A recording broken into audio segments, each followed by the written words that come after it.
नमस्कार दर्शकों, मैं डॉक्टर तेजस्वी शर्मा एमडी होम्योपैथ मेरे चैनल स्वास्थ्य होम्योपैथिक हीलिंग में आपका स्वागत करती हूँ। तो आज मैं आपके लिए लेकर आई हूँ बहुत ही कॉमन कंडीशन फीमेल्स में जो आजकल देखने के लिए मिल रही है, मिलाज़्मा या स्किन पिगमेंटेशन। तो आइए शुरू करते हैं। तो मिलाज़्मा होता क्या है, इसके क्या कारण हैं, क्या इसके रिस्क फैक्टर्स होते हैं, किन लोगों में ज़्यादा पाए जाने की संभावना है, क्या इसका डायग्नोस्टिक क्राइटेरिया होगा और किस तरह से हम इससे बच सकते हैं या फिर इसका ट्रीटमेंट होम्योपैथिकली मैं आपको बताऊंगी। तो आइए शुरू करते हैं। मिलाज़्मा एक बहुत ही कॉमन स्किन कंडीशन है जिसमें डार्क पैचेस आ जाते हैं स्किन पे। मेनली फेस पे ये देखा जाता है, चीक्स पे, नोज़ के एरिया पे या फिर अपर लिप्स पे। ये जहाँ पे भी ज़्यादा हमें सन एक्सपोजर रहता है उन एरियाज़ में देखने को लिए मिलते हैं और स्किन इसमें डार्क हो जाती है, येलो ब्राउन स्पॉट्स मिल सकते हैं। इसको क्लोज़्मा भी कहते हैं। अगर ये प्रेगनेंसी के टाइम पे आता है तो उसको क्लोज़्मा कहा जाता है। में बहुत ही कॉमनली मिलता है। अगर प्रेग्नेंट वुमेन को ये हल्की सी पिगमेंटेशन हो रही है तो ये कॉमन चीज़ है। प्रेगनेंसी में ऐसी चीज़ें होती हैं, ऐसी स्पॉट्स आ जाते हैं कॉमनली। अब हम चलते हैं इसके सिम्टम्स की तरफ। तो सिम्टम्स में पैचेस आएंगे स्किन पे, फेस पे मेनली ब्राउन स्पॉट्स आ सकते हैं, चीक्स पे, नोज़ एरिया पे, अपर लिप्स पे और नेक और फोरआर्म पे भी मिल सकते हैं ये स्पॉट्स। ब्रिज ऑफ नोज़ पे ये कॉमनली मिलते हैं और ये हार्मफुल नहीं होते हैं, लेकिन क्योंकि सब अपना सेल्फ कॉन्शियस होते हैं अपीयरेंस को लेके, तो कॉस्मेटिकली इसको ट्रीट कराना चाहते हैं, इसलिए इसका ट्रीटमेंट कराया जाता है। अगर हम कॉजेज़ की बात करें तो मैनुअल डिस्पोजिशन सबसे पहले आता है।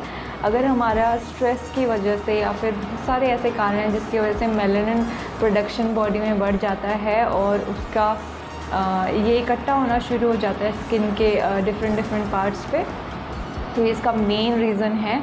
उसके बाद है कंट्रासेप्टिव पिल्स। अगर कोई महिला कंट्रासेप्टिव पिल या फिर बर्थ कंट्रोल पिल ले रही है उसको भी ये कंडीशन, उसका साइड इफ़ेक्ट के लिए मिल सकते हैं। थायराइड डिज़ीज़, अगर किसी का TSH बढ़ा हुआ है या कम है, ये 2 तरह का होता है। इसके लिए मैं एक नया वीडियो बनाऊंगी, तो स्टे ट्यून। अगर आप मेरे चैनल पर नए हैं तो मेरे चैनल को सब्सक्राइब ज़रूर करें।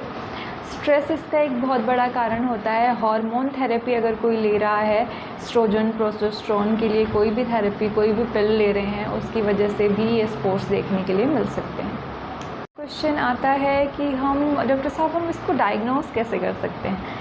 तो सबसे पहले इसका अपीयरेंस ही बताता है कि इसका डायग्नोस्टिक क्राइटेरिया इसकी अपीयरेंस के थ्रू हम लोग कर सकते हैं, ऑब्जर्वेशन के थ्रू कर सकते हैं। अगर कोई भी स्किन में सीरियस इलनेस है तो उसके लिए बायोप्सी भी कराई जाती है, जिसमें स्किन का एक पीस लेके उसको टेस्ट के लिए भेजा जाता है।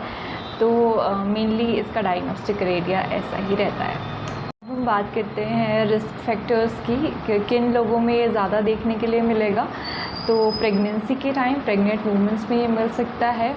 फिर सन एक्सपोज़र जिन वर्कर्स को हो रहा है या फिर जो लोग सन एक्सपोज़र में ज़्यादा काम करते हैं उनमें ये देखने के लिए मिलता है।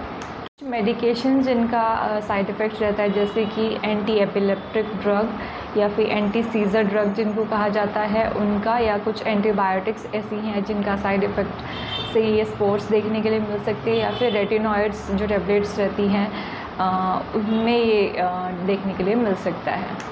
चलते हैं होम्योपैथिक ट्रीटमेंट की तरफ। तो येस, होम्योपैथी में इसका परमानेंट इलाज है। अगर इसका कॉज हम रूल आउट कर लेते हैं और प्रॉपर केस टेकिंग कराते हैं, उसके बाद मेडिसिन प्रिस्क्राइब कराएं, तो इसका बहुत जल्द ही इसमें बहुत बेनिफिशियल इफ़ेक्ट देखने के लिए मिले। चलते हैं होम्योपैथिक मेडिसिन की तरफ। सबसे पहली हमारी होम्योपैथिक मेडिसिन आती है सारसाप्रिला 30, जिसमें अपर लिप और फेस पे ये स्पॉट्स देखने के लिए मिलेंगे। समर्स में जिनको ज़्यादा प्रॉब्लम, ये डार्क हो जाते हैं और मेंसेस के टाइम भी पिगमेंटेशन डार्क हो रही है, तो उनमें सारसाप्रिला 30 बहुत अच्छा काम करती हैं। जो भी मैं मेडिसिन आपको बताऊंगी वो आप किसी डॉक्टर की सलाह से ही लें। दूसरी हमारी मेडिसिन है बर्बेरिस एक्विफोलियम मदर टिंचर। ये हाइपर पिगमेंटेशन किसी भी एरिया में हो उसके लिए बहुत ही रामबाण दवाई मानी जाती है। तो ये आप 10-10 बूंदें दिन में 3 बार सीधे टंग पे या फिर एक घूंट पानी में मिलाकर ले सकते हैं, बहुत बेनिफिशियल इफ़ेक्ट मिलते हैं। इसके बाद हमारी मेडिसिन आती है सिमिसिफिगा 30, जिससे मैंने बताया प्रेगनेंसी के टाइम के बाद अगर ये स्पॉट्स और डार्क हो रहे हैं या फिर जा नहीं रहे हैं, उस कंडीशन में सिमिसिफिगा 30 बहुत अच्छा काम करती हैं। इसमें भी ये चीक्स और नोज़ पे मेनली मिलता है। हमारी मेडिसिन आती है सीपिया 30, जिसमें येलो स्पॉट्स या फिर ब्राउनिश स्पॉट आ जाते हैं फेस पे, तो उसके लिए ये सीपिया बहुत अच्छा काम करती हैं और ये भी प्रेगनेंसी के टाइम की जो पिगमेंटेशन है उसके लिए बहुत अच्छा काम करती है।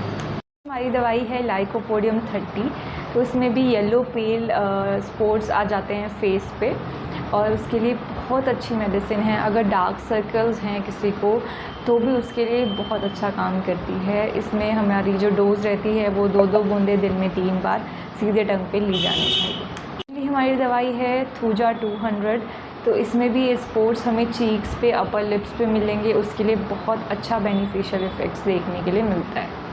सनस्क्रीन की अगर बात करूँ, सनस्क्रीन इसमें बहुत अच्छा इफ़ेक्ट डालती है। अगर हम मेडिसिन के साथ साथ कोई भी लोशन ऐसा ले रहे हैं तो जल्दी इफ़ेक्ट्स मिलते हैं। तो सनस्क्रीन में बीटी का बोरिक एंड ट्रफल का सनस्क्रीन लोशन आता है, वो बहुत अच्छा रहता है। इसमें 30 SPF होता है और 100 ग्राम की इसकी क्वांटिटी रहती है। उसके बाद सनी का सनस्केयर आता है, वो भी बहुत अच्छा इफ़ेक्ट देखने के लिए मिले हैं। एडविन का एडविन नेचुरल आता है।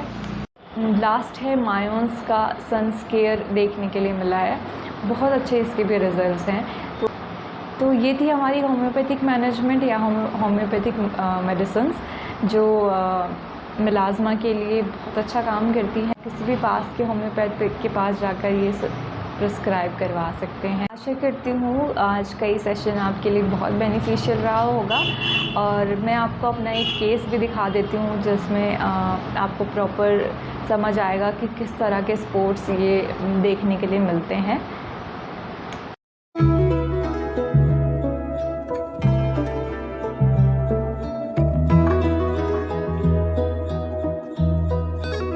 हमारा केस जो कि प्रॉपर ट्रीटमेंट के साथ क्योर हो चुका है। आशा करती हूँ आपको मेरी वीडियो अच्छी लगी होगी। अच्छी लगी है तो प्लीज़ लाइक और सब्सक्राइब करें मेरे चैनल को, शेयर करें, जो भी नीडी वन है उसको शेयर करें और hope this help. Thank you so much. नमस्कार।